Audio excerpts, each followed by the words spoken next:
Assalamualaikum warahmatullahi wabarakatuh. Apa kabar Anda semua? Semoga selalu dalam keadaan sehat walafiat. Ini bagaimana nih semangat ya hari ini memulai dari aktivitas setelah libur. Ini hari Senin dan kembali berjumpa dengan saya Ismail Arif dari Forum News Network.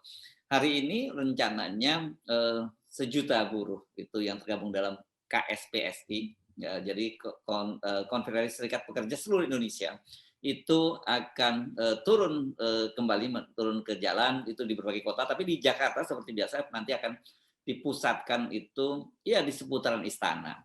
Dan tuntutannya banyak agendanya. Tapi kalau kita rangkum dalam satu agenda itu yang saya baca katanya ini menuntut Presiden Jokowi mundur karena ya banyak sekali problem-problem yang muncul di masa pemerintahannya Presiden Jokowi. Tapi seperti apa sebenarnya tuntutan mereka dan bagaimana nanti kegiatan yang akan dilaksanakan pada hari ini, saya akan mengajak Anda untuk berbincang dengan Ketua Umum KSPSI. Nah, saya sering susah ini, Bung Jumhur Hidayat. Assalamualaikum, Kang Jumhur. Assalamualaikum warahmatullahi wabarakatuh. Apa kabar? Alhamdulillah, alhamdulillah. Ya, jadi mohon maaf saya kalau sering ke salah-salah singkatannya. Ini terlalu Konfederasi Serikat Pekerja Seluruh Indonesia. Nah, kalau nah gitu wadah ya. Tunggal yang zaman dulu ini sebenarnya. Ya peninggal zaman dulu ini ya. Ini termasuk yang tua ya ini ya, KSPSI ini ya di sini ya. Ya, ini yang tua nih betul. Yang ya ini paling besar sebetulnya, tapi kan memang nggak pernah ribut-ribut ya. Jadi selalu bersama pemerintah gitu loh dari tahun ke tahun, bahkan dari dekade ke dekade, kira-kira begitu. Oke. Tapi setelah Anda ketua umumnya ini, Anda ketua umum tuh tahun berapa ya? Tahun lalu ya Anda? Kemarin ya, masih tahun ini, awal tahun ini. Ya, awal tahun ini ya? Betul. Nah, nggak boleh keterusan manut ini dari zaman Orde Baru sebetulnya. Ternyata kan anggota itu beda seringkali dengan aspirasi pimpinan gitu, karena mungkin terlalu politik ya kalau dulu. Sekarang betul-betul menjadi organisasi buruh gitu, kira-kira gitulah. Oh ya. Dulu ini apa ya, semacam pijakan untuk atau bargaining politik untuk para pimpinan-pimpinannya untuk masuk ke kekuasaan kalau dulu ya gitu ya. Bahkan ngeling kepada partai kan juga. Iya. Ya, ngeling kepada partai-partai gitu. Jadi ya kalau partainya ngomong A ya ini disuruh A juga gitu. Nah, saya rasa yang independen lah kayaknya sekarang ini ya. Kalau dari berapa puluh tahun terakhir kan terafiliasi lah tanda kutip minimal ketua-ketua umumnya gitu ya dengan partai politik. Jadi suka ewuh gitu. Yes. Kira-kira begitulah. Ya, oke. Ini kalau nggak salah aksi ini bukan aksi yang pertama dong ya. Beberapa waktu yang lalu sempat juga turun kan di seluruh Indonesia ya? Ya, kita waktu itu 10 Agustus. Tapi kalau ini aliansinya ya, kita menamakan diri Aliansi Aksi Sejuta Buruh gitu. Ya. Nah, kalau KSPSI-nya beberapa kali udah aksi, artinya udah bergerak lah begitu. Dan sekarang gabungan, jadi bukan hanya KSPSI atau federasi-federasi yang ada di SPSI, tapi ada sekitar 40-50 federasi lah bergabung di sini. Gitu. Oh, jauh lebih besar dong ini nanti ya masanya ya? Ya, betul. Jadi memang kita kan sebenarnya masing-masing federasi itu kan idenya sama sebetulnya. Mereka kan yang paling ngelawan predator Omnibus Law Cipta Kerja itu kan yang paling utama. Karena udah mulai dirasakan betul dampaknya di bawah itu luar biasa. Saya bisa cerita lah itu. Ya. Oke, jadi hari ini jam berapa dimulai rencananya unjuk rasanya? Ya siang sih, biasa kita siang, pagi menjelang siang. Teman-teman dari Jabodetabek rencana mereka akan datang ke ini pakai motor, ada yang pakai mungkin semacam kayak Metro Mini kayak begitu, tapi mungkin pada umumnya naik motor ya. Pada waktu aksi 10 Agustus Anda sempat long march waktu itu dari simbolis dari Bekasi ya. Ini juga kan ada yang long march, sedang long march. Iya, dulu dari Bandung, tapi saya ikutnya dari Serang dari Kerawang waktu itu. Nah, kalau yang sekarang mereka lagi long march juga dari Cikande, dari Serang, makanya judulnya Serang Istana. Serang Istana. Jadi tergantung spellingnya ya, apakah serang ke istana atau serang istana gitu. Tapi tulisannya kan Serang Istana, kan serang istana gitu. Ya, jadi anak-anak gitu di ininya gitu. Dan sekarang sedang berlangsung nih, dari kemarin dari tanggal 8 mereka udah jalan. jalan kaki, dan sekarang menuju Jakarta. Udah di Jakarta sekarang, di daerah Jakarta Barat mungkin. Ya, oke. Tuntutannya masih sama atau ada agenda-agenda baru? Karena bagaimanapun juga kan setelah 10 Agustus juga banyak kebijakan-kebijakan pemerintah yang dilahirkan, termasuk juga soal kenaikan harga BBM kan? Iya, itu kita nuntut Omnibus Law yang udah bikin susah kaum buruh, kaum pekerja, ditimpa lagi urusan BBM lagi. Udah gaji bisa dibilang nggak naik lah begitu ya. Kemudian tunjangan-tunjangan juga banyak yang berguguran, kemudian pesangon juga jauh dari yang angka sebelumnya gitu. BBM naik pula gitu. Dan ini benar-benar pukulan yang luar biasa gitu. Dan ditambah lagi protes besok-besok akan susah karena ada undang-undang RKUHP itu loh. RUKUHP yang membuat suara publik akan dibungkam habis-habisan karena tanda kutip lah menghina badan hukum publik, bisa masuk penjara, kacau-kacau lah pokoknya. Jadi kembali lagi ke zaman baheula gitu, zaman Orde Baru, bahkan zaman yang sebelum Orde Baru kali, kira-kira begitu. Nah ini yang menurut saya juga harus dilawan, karena ini bukan hanya untuk kaum buruh, tapi seluruh civil society. Kalau dia mengkritik, misalnya nggak suka sama DPR, misalnya DPR Dewan Pengkhianat Rakyat misalnya gitu, itu bisa ditangkap tuh. Ya kemarin ada dilaporkan Komika. Iya, kayak gitu-gitu. Jadi atau nggak suka sama apa, pokoknya aneh-aneh aja lah. Jadi ini lucu negara kita nih benar-benar. Pada kemana nggak tahu. Orang-orang yang kritis tuh apa terlena di WA group ini kelihatannya. Kayaknya memang harus. Iya, WA group ini kayaknya harus ditutup dulu, minta izin sama Google atau apa ini? Sama itu, Facebook ya. Karena merasa kalau sudah teriak-teriak di WA group, dikira persoalannya selesai gitu. Nah, itu yang saya khawatir itu. Mahasiswa pun jangan-jangan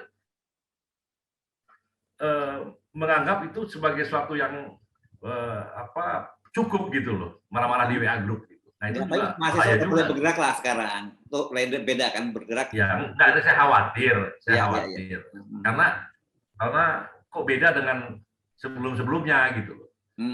Suasana yang udah begini biasanya mahasiswa kan ada di depan ya. Sekarang ya saya aktivis mahasiswa juga kan dulu, maka saya cukup prihatin juga gitu. Karena gini, Bung. Saya dapat info aparat negara itu man-to-man marking sampai ke level BEM. Sekarang ini sampai ke level pabrik. Jadi saya ini mau mengerahkan massa ini. Kita teman-teman pimpinan federasi, kita udah hubungin DPD, DPC sampai level pabrik, dan orang pabrik itu didatangi juga sama aparat dengan berbagai cara lah. Ya baik-baik. Saya intinya pokoknya jangan ikut perintah ini ya. Akhirnya mau ngirim 5.000 jadi ngirimnya 500 gitu. Dan udahlah jangan banyak-banyak nanti gitu-gitu loh. Jadi man-to-man marking betul, ini hebat ini. Saya rasa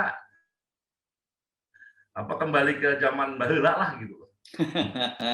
Tapi Anda tetap optimis ya, ini masa akan bisa turun ya, yang seperti ya, saya tetap optimis karena bagi saya sudah bilang bahwa ini bukan kepentingan pimpinan konfederasi, pimpinan federasi, pimpinan DPC, DPD atau pimpinan tapi ini yang utama adalah kepentingan bersama kaum pekerja.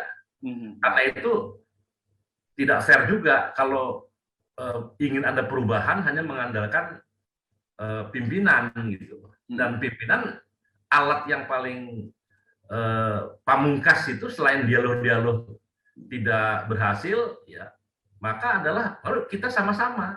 Toh ini kan bukan nyuruh angkat senjata. Bukan orang suruh perang, ini cuma datang bersama-sama, kira-kira begitulah. Dan ini gerakan buruh yang udah mulai sadar gitu. Zaman dulu juga kan ada Bung Hersu yang disebut PP berjemur itu ya. 500 tahun lalu. 500 tahun. Ya, penguasa lah. Protes. Jadi kalau istana mengeluarkan keputusan yang rakyatnya kurang berkenan, mereka kumpul di alun-alun berjemur. Nah, raja mungkin habis mandi dia ke teras kerajaan itu ada kumpul-kumpul apa, dia tanya perdana menterinya kan, Ini ada apa? Ini kok begini yang mulia, mereka kemarin ada keputusan yang mereka kurang berkenan. Oh, apa keputusannya ini? Ya sudahlah, dicabut aja keputusannya biar mereka pada pulang gitu. Nah itu 500-600 tahun lalu kebijakan istana bisa berubah gitu. Masa? Kan sekarang nggak bisa seperti itu. Anda mau mendekat istana udah dikasih kawat berduri itu dari. Makanya kayak ada kemunduran gitu. Kayak apa menurut saya sih ini Parno. Dikiranya kita nih mau nyerbu istana, enggak lah. Itu kan dulu aja dari zaman dulu istana biasa aja di depan pagar ya.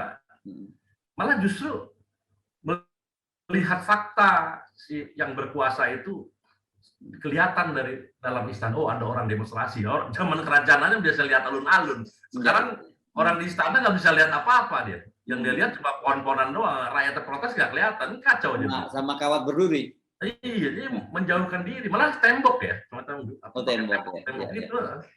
Jadi sebetulnya makin aneh juga kok. Makin apa ya? Jadi tuntutannya sekarang ini apa agenda yang dibawa oleh teman-teman ini? Ya, batalkan kenaikan BBM. Kemudian Omnibus Law tetap itu pasti itu yang paling utama. Ya. Yang ketiga, hentikan pembahasan RUU KUHP yang akan membungkam suara rakyat, suara demokrasi itu. Yang orang serba susah untuk menyuarakan pendapat. Ya, Tiga itu. Ya, saya kira ini kan sekarang kehidupan semakin sulit ya dengan beban hidup yang semakin berat. Ini kan sekarang ini kehidupan terutama para pekerja, para buruh ini makin berat gitu ya. Saya baru membaca sebuah survei yang dilakukan oleh Kementerian Perhubungan berkaitan dengan ojol. Ojol ini termasuk buruh bukan di sini kalau menurut Anda? Nah, dalam makanya undang-undang Omnibus Law kan kita minta dicabut untuk klaster ketenagakerjaan ya. Ya. Nah, setelah dicabut, kita minta juga ojol itu dimasukkan di situ. Karena ojol ini kasihan sekali. Itu era digital yang dipuja-puji semua orang, ternyata itu dahsyat kejahatan eksploitasinya terhadap pekerja itu. Saya bisa buktikan itu. Jadi bayangkan ya, Bung Hersu ya, kita memuja-muja digital, unicorn apa, dekakon dan ternyata terjadi penghisapan ya kan terhadap para driver itu. Yang mereka bekerja bisa 16 jam sehari. Bahkan cuma dapat mungkin ngantongin 3 juta rupiah ke rumahnya. Ya, survei terbaru yang dilakukan oleh Kementerian Perhubungan menyebutkan bahwa antara pendapatan dengan biaya operasionalnya itu sama. Jadi artinya sebenarnya mereka yang nggak dapat apa-apa gitu yang terjadi. Iya makanya itu 3 juta itu udah bagus. Jadi mereka hanya memaintain bisa makan aja sebetulnya, nggak bisa mengembangkan diri. Nah kalau dia punya keluarga lebih kacau lagi ini yang jadi menurut saya ini yang harus diatur betul-betul. Negara harus mengintervensi ketika ada suatu sistem yang eksploitatif gitu. Masa kita dengar ini nggak usah kita sebutlah aplikator tuh bisa puluhan triliun, ratusan triliun, tapi ternyata supirnya, drivernya kesulitan dan statusnya nggak jelas, pekerja bukan, ya kan? Undang-undang lalu lintas pun juga tidak masuk orang-orang ini, lucu. Jadi negara kayak abai tidak bagaimana suatu negara ya mengakui keberhasilan aplikator ini, tapi kemudian yang memberikan penghasilan sebesar-besarnya itu tidak diakui statusnya, kan sinting ini. Ini sinting. Negara ini sinting ini. Yang membesarkan aplikator itu driver, ya. Tapi statusnya nggak jelas apa. Dan dia dieksploitasi. Luar biasa. Saya bisa detail menjelaskan di mana bentuk eksploitasi. Maaf nih Bung ya.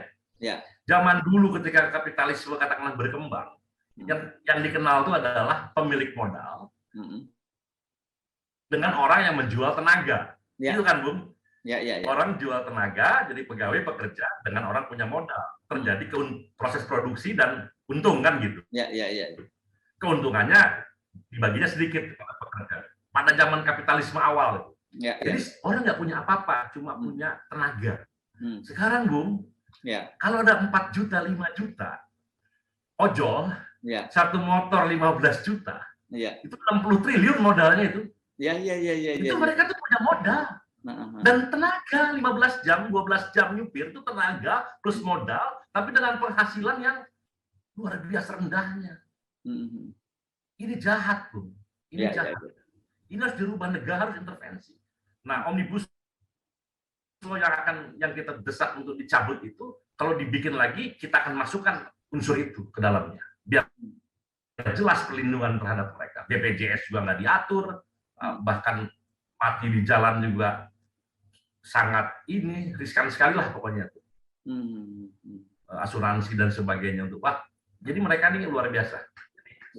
Jadi sebenarnya ini lebih parah daripada buruh-buruh yang selama ini tergabung dalam organisasi Anda itu. Lebih parah. Ini lebih parah. Tapi ya itu tadi namanya mereka sekarang udah mulai mengorganisir diri, alhamdulillah. Udah muncul kesadaran baru tapi apapun tugas negara itu memastikan agar tiap orang per orang rakyat itu tidak boleh tereksploitasi. Apalagi dalam sebuah sistem yang katanya sudah diakui aplikator-aplikator yang berdiri itu. Masa ada eksploitasi didiamkan? Ya, buat apa ada negara? Buat apa ada proklamasi? Kalau begitu. Kayak negara barbar jadinya. Kalau kita melihat jutaan manusia dieksploitasi, kita diam saja. Ini apa sih? Malah bikinnya nggak karu-karuan. IKN lah, kereta api cepat lah, ya kan? Kemudian bangun infrastruktur yang salah, yang mangkrak lah. Bangun bandara yang mangkrak, bikin LRT yang mangkrak lah. Sementara jutaan orang dengan keluarganya berapa puluh juta itu. Terhisap, didiamkan saja. Ini sinting ini. Ini nggak boleh ini. Oke. Dari identifikasi Anda, saya kira bukan karena kebetulan Anda sekarang menjadi ketua umum PSI ya, tapi kan sejak jadi aktivis mahasiswa dulu. Apa sebenarnya problemnya sehingga kenapa para pekerja kita itu ya selalu cuma dianggap sebagai faktor produksi? Gitu? Ya, itu kan mindset yang paling salah. Jadi itu dipelihara terus-menerus. Kita tidak beranjak dari keadaan, maaf ya, early, dirty, and primitive capitalism. Jadi banyak pengusaha-pengusaha kita itu yang masih berpikirnya seperti kapitalisme ortodoks. Padahal kapitalisme itu udah bertransformasi berkali-kali. Ada yang disebut dengan compassionate capitalism, kemudian kapitalisme yang merakyat, dan sebagainya. Kalau kita enggak, kita masih punya pikiran menghisap sebisa mungkin mendapat keuntungan sebesar-besarnya. Ini dibuktikan bukan dari omongan saya loh, Bos. ILO itu mengeluarkan satu rilis ya, bahwa ada yang disebut dengan labor income dan capital income. Jadi gampangnya gini, Pak Hersu. Kalau saya pengusaha, saya bersekutu dengan 1.000 orang ya, yang menjual tenaga, dan saya punya uang. Kami bersekutu, bikin kegiatan produksi, menghasilkan sesuatu, mendapatkan pendapatan. Nah, pendapatan ini di Indonesia kurang dari 40% untuk pekerja, 60%-nya untuk pemilik modal. Bisa Anda bayangkan ya. Jadi udah 1.000 orang jumlahnya, cuma kurang dari 40%, yang sebesar 60% buat si pemilik modal. Di negara-negara yang advance peradabannya, bahkan di Asia ini, kita termasuk yang rendah di ASEAN ini. Kalah di bawah Filipina, kita di bawah itu, di bawah Thailand, di bawah. Di negara yang maju kapitalismenya itu bisa sampai 64% untuk pekerja. Ketika ada pendapatan perusahaan itu 64% untuk pekerja, sehingga nyata di sini para pekerja itu mendapatkan pendapatan yang cukup, uang yang cukup, dan terjadi pemerataan. Kalau di kita nggak, makin jomplang ini, tambah lagi dengan Omnibus Law ini. Omnibus Law ini saya bisa jelaskan betapa akan membuat kesenjangan kita semakin menganga, ya, dan orang miskin akan bertambah. Tidak hanya untuk pekerja, Bung, tapi juga untuk UMKM yang selama ini menjadi tempat para buruh itu berbelanja. Omsetnya juga turun, gitu. Dan itu Bung punya tetangga lah yang jualan barang kelontong atau apa, tanyain, pasti omsetnya berkurang. Karena daya beli buruhnya jadi berkurang juga. Orang digencet kok sama undang-undang ini. Iya, iya. Oke, jadi apa faktor penyebabnya ya? Karena saya juga banyak mendapat keluhan ya, para pengusaha bilang bahwa di Indonesia ini banyak sekali invisible cost gitu ya, yang membuat mereka akhirnya juga harus memangkas keuntungan, juga memangkas komponen kesejahteraan untuk para buruhnya. Yang kedua, kata dia harusnya kesejahteraan para buruh dalam hal ini juga rakyat Indonesia itu bukan semata-mata harusnya dibebankan pengusaha. Ada fasilitas-fasilitas lain, misalnya di negara-negara maju mereka nyebut transportasinya murah, housingnya juga dikontrol oleh pemerintah. Sementara kita kan betul-betul seorang buruh itu ya dia mengandalkan semuanya dari gaji dia semua gitu. Ya, saya rasa memang itu bagus sekali. Itu namanya apa namanya tuh kesejahteraan buruh yang tidak berbasis upah, non wages labor, prosperity lah, kesejahteraan buruh yang tidak berbasis pada upah. Itu betul, ada peran-peran negara di situ. Ya kita juga masih jauh kan dari itu kan. Kita urusan perumahan buruh aja entah gimana konsepnya, hanya muncul pas kampanye aja tuh perumahan buruh atau transportasi murah buat buruh di kawasan industri dan tapi setelah itu kan lupa lagi, akhirnya balik lagi ke upah lagi, ke basis upah lagi. Nah ini saya rasa betul. Nah kalau ada urusan yang apa namanya pengusaha-pengusaha bilang invisible cost ya itu diungkapkan dong, itu teriak-teriak dong. Jangan kemudian dia cuma bisa neken pekerja. Tapi gini Bung, tidak sepenuhnya benar juga pernyataan itu karena puluhan tahun dengan undang-undang yang lama tuh ekonomi kita jalan. Hubungan industrial kita jalan antara buruh dengan pengusaha. Nah, kok tiba-tiba di tengah jalan diinterupsi dengan pendapatan atau kesejahteraan yang berkurang bagi kaum buruh, itu kan menarik.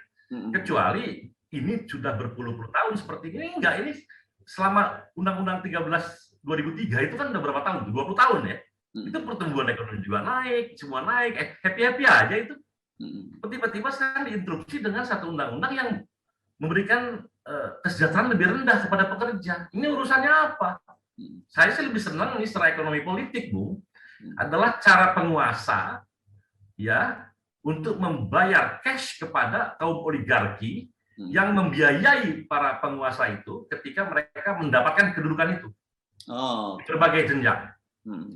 Ya, di bagian jenjang eksekutif, legislatif, bahkan mungkin yudikatif.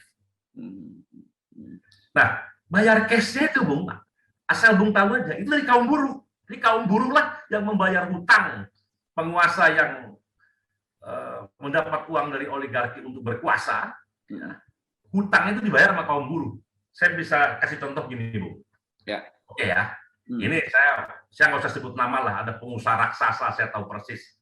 Dari zaman nenek moyangnya udah jadi konglomerat. Dan dia menguasai perkebunan, menguasai semua. Saya tahu. Saya nggak usah sebut nama. Nanti aja saya sebut namanya kalau udah. Ya, katakanlah orang ini si oligark ini setiap tahun mengeluarkan 1 triliun untuk biaya SDM.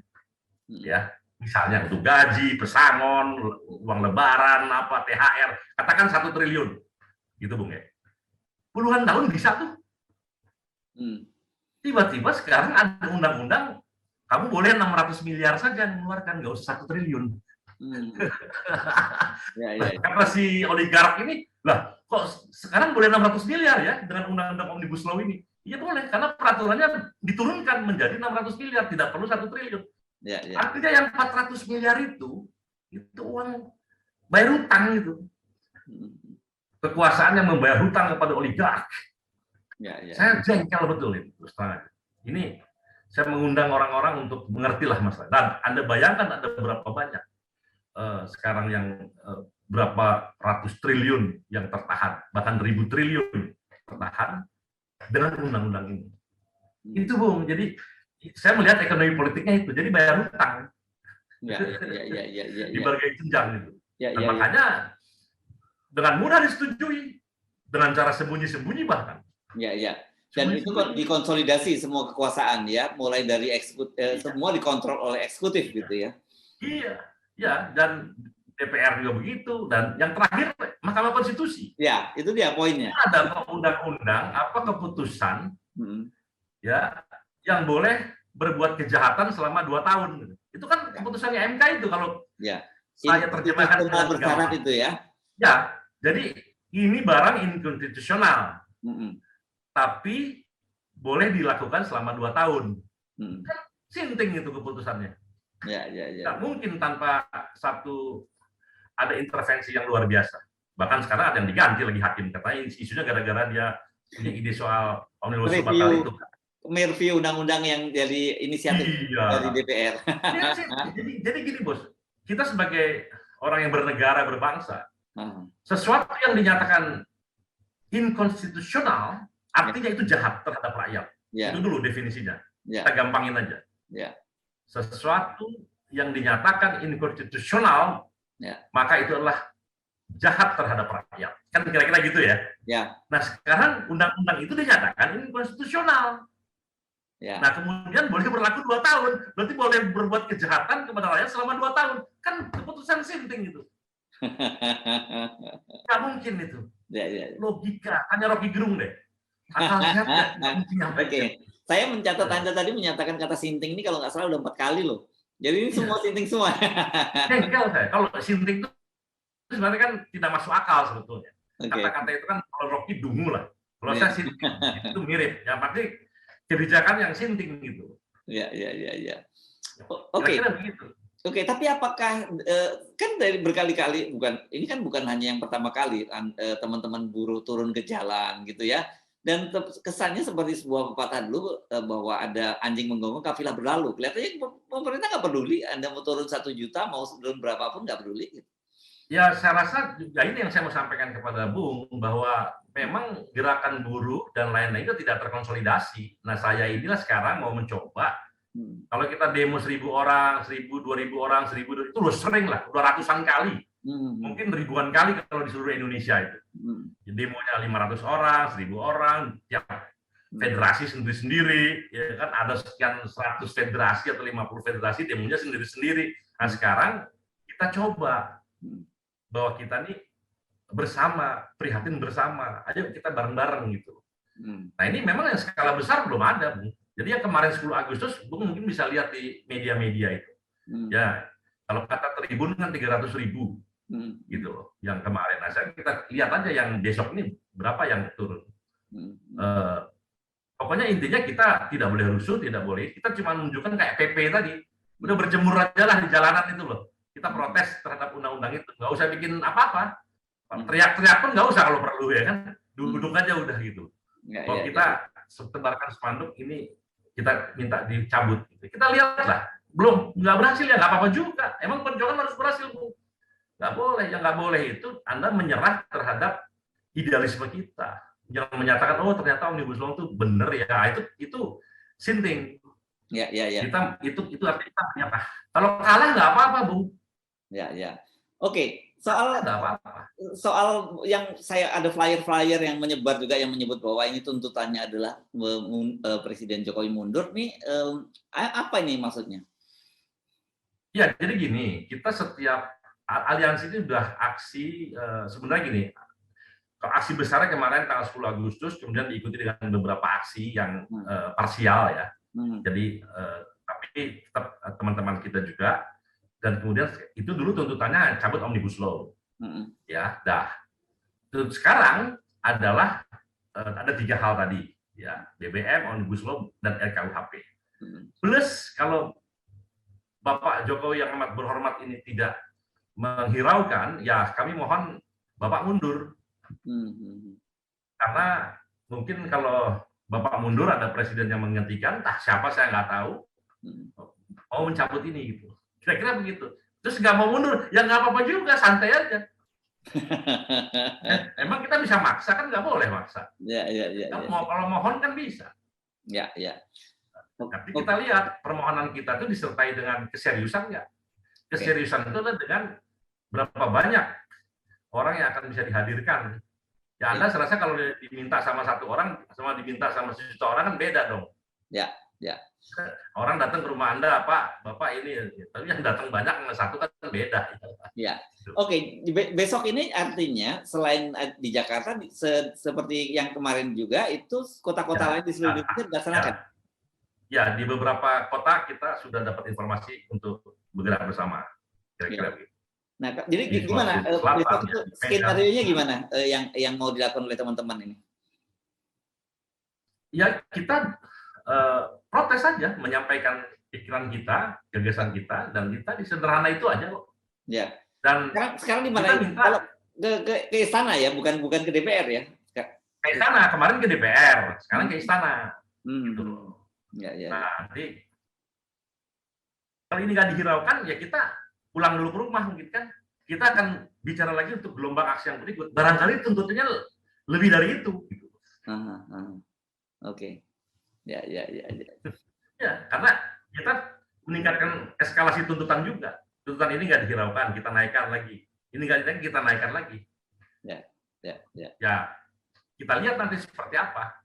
Karena kan aliansi rutin melakukan rapat ya. Ya. Gitu. Baik. Oke, Bung Jumhur. Jadi semoga sukses untuk unjuk rasanya hari ini. Dan seperti Anda tadi itu paling penting itu soal stamina ya. Karena bagaimanapun kan teman-teman ini nggak mudah ya menggerakkan teman-teman karena mereka ini juga sebagai masih bekerja dan bukan hanya dari aparat, saya kira ancaman dari masing-masing perusahaan juga ada konsekuensinya buat mereka kan. Adanya itu ada, tapi tidak terlalu besar. Mungkin kalau mereka mangkir itu kehilangan satu kali gaji, satu hari gaji, satu hari upah lah. Nah, dan mereka ingat Bung, ini banyak orang yang tolol lah gitu ya, yang menyatakan bahwa ini aksi dibayar. Waduh, mereka tuh nggak ngerti. Gitu. Buruh itu Bung, itu punya iuran di organisasinya. Di tempatnya dia bekerja itu ada namanya pengurus unit kerja atau basis. Itu iuran rutin sebagai dana perjuangan. Jadi ketika mereka ada instruksi untuk demonstrasi bersama, mereka menggunakan dana iuran itu. Gitu. Jadi kalau dikonversi ke rupiah itu luar biasa. Jadi wah, ini Jumhur atau siapa pimpinan federasi bisa menggerakkan sekian banyak orang berapa puluh miliar. Ya itu karena orang pikirannya kalau gerakin orang bayar. Nah, kalau buruh itu beda gitu loh. Buruh itu punya uang di kasnya tuh punya. Bahkan saya Anda ya. Waktu saya wakil ketua umum sebelum jadi ketua umum, itu saya datang ke Banten, dia cerita sama saya, Pak ini di pabrik ini kasnya besar sekali tuh Pak duitnya, dia bilang gitu. Kenapa besar? Ya karena nggak ada perintah demo dari DPP. Gitu. Jadi duitnya nggak pernah kepake, dia bilang gitu. Biasanya duitnya untuk sewa bus, sewa apa gitu kan. Dia nyindir pimpinan. Karena nggak pernah ada perintah demo, maka duitnya utuh. Gitu. Ya. Jadi mereka sudah pengen bergerak. Ya. Ya. Kalau long march lebih murah lagi dong, nggak perlu sewa bus. Nah mungkin aksi yang berikutnya saya berharap Jabodetabek itu akan long march mengosongkan pabrik-pabrik kalau tuntutan ini nggak dipenuhi. Dan insya Allah itu mudah-mudahan bisa terjadi. Yes, oke. Baik, terima kasih Bung Jumhur Hidayat. Ya, Assalamualaikum warahmatullahi wabarakatuh. Waalaikumsalam Pak Hersul, terima kasih.